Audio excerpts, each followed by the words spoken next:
Hey guys, Patrick at Structural Lock, just in our warehouse here. This is a sample, and this is basically an example of our new construction product put into place. Now, how do we know it's new construction?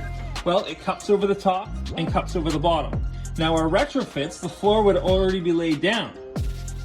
So obviously you wouldn't have the ability to have it cup over the top. So it would just come up here and the floor would be here. And that's our retrofit, what we sell most of. Now for the pass-throughs, that's for any ducting or electrical that comes through. Now again, if you're doing a retrofit, you wouldn't be able to put this top one on, but you can also keep the bottom one on to maintain that integrity. Now this is, each row here is right next to each other because it's a sample. But normally what we recommend is each row be 5 to 7 feet from each other. So there'd be a row, 5 to 7 feet, and then another row. And as you can see, they're all pre-drilled. So it's like plug and play Lego, and they're just screwing right in.